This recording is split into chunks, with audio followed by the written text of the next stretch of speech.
Hello guys, welcome back to our channel.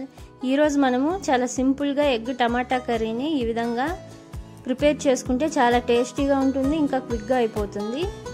ముందుగా stove వెలిగించుకుని కడాయి పెట్టుకుందాం. ఇందులోకి 5 స్పూన్స్ వరకు ఆయిల్ యాడ్ చేసుకోవాలి.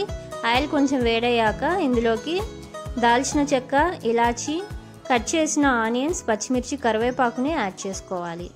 ఇప్పుడు ఆనియన్స్ కొంచెం లైట్ గోల్డెన్ కలర్ వచ్చే వరకు వేపుకోవాలి. ఈ విధంగా ఆనియన్స్ లైట్ గోల్డెన్ కలర్ వచ్చాక ఇందులోకి 1/2 spoon salt, 1 spoon ginger garlic paste add చేసుకుని పచ్చివాసన పోయే వరకు వేపుకోవాలి. ఇప్పుడు ఇందులోకి ఒక 3 టమాటాలని నేను ఈ విధంగా పేస్ట్ చేసి పెట్టుకున్నాను.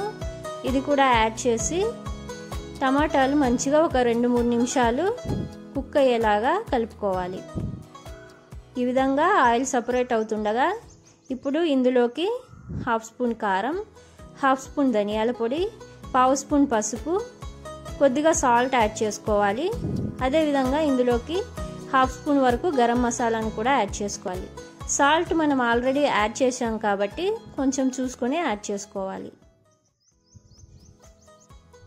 మసాలాలు అన్నీ యాడ్ చేసిన తర్వాత ఈ విధంగా ఒక 2-3 మినిట్స్ కలుపుకోవాలి. ఇప్పుడు ఇందులోకి 1 గ్లాస్ వరకు వాటర్ని యాడ్ చేసుకుందాం.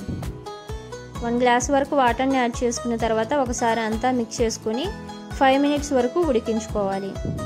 5 మినిట్స్ తర్వాత ఇందులోకి ఇప్పుడు మనము ఎగ్స్ని యాడ్ చేసుకుందాం. ఈ విధంగా ఒకసారి మిక్స్ చేసుకుని ఇందులోకి ఎగ్స్ని యాడ్ చేసుకుందాం. నేనైతే ఇక్కడ ఒక 5 ఎగ్స్ వరకు యాడ్ చేస్తున్నానండి. ఈ విధంగా 5 ఎగ్స్ వరకు యాడ్ చేసిన తర్వాత మనము ఒక 3 నిమిషాలు మూత ఉంచుకొని కుక్ చేసుకోవాలి. ఈ విధంగా ఒక 3 నిమిషాలు కుక్ చేసుకున్న తర్వాత ఇప్పుడు మరో పక్కకి మనం టర్న్ చేసుకోవాలి. ఈ విధంగా ఎగ్స్ అన్నిటినీ కూడా మరో పక్కకి టర్న్ చేసుకోవాలి. ఇలా స్లోగా అన్ని టర్న్ చేసుకున్న తర్వాత మూత ఉంచుకొని మరో 2 నిమిషాలు కుక్ చేసుకుంటే సరిపోతుంది.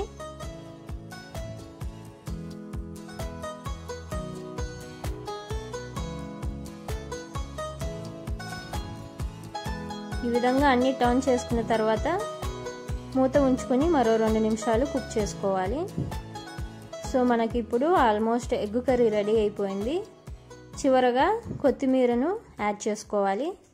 కొత్తిమీరని యాడ్ చేసుకున్న తర్వాత ఈ విధంగా మన ఇష్టం అండి, టర్న్ చేసుకోవాలనుకుంటే చేసుకోవచ్చు. సో మనకి ఎగ్ కర్రీ అయితే రెడీ అయిపోయింది. ఇప్పుడు మనము స్టవ్ ఆఫ్ చేసుకుని సర్వ్ అవుట్ చేసుకోవటమే. చూశారు కదా, చాలా ఈజీ అండి ఎగ్ కర్రీని ప్రిపేర్ చేసుకోవడం. సో ఈ టమాటా ఎగ్ కర్రీని ప్రిపేర్ చేసుకోవడం కూడా చాలా ఈజీ అండి, ఎందుకంటే మనం ఎగ్స్ని బాయిల్ చేసుకోవాల్సిన అవసరం కూడా లేదు కాబట్టి చాలా క్విక్గా సింపుల్గా అయిపోతుంది. ఈ టమాటా ఎగ్ కర్రీని మనం అన్నం చపాతీలోకి తీసుకుంటే చాలా టేస్టీగా ఉంటుంది. సో మీరు కూడా ఒకసారి డెఫినెట్గా ట్రై చేయండి. ట్రై చేసిన తర్వాత ఇలాంటి మంచి మంచి రెసిపీస్ కోసం లైక్ చేసి, షేర్ చేసి, కమెంట్ చేసి, సబ్స్క్రైబ్ చేసుకోండి. Thank you for watching.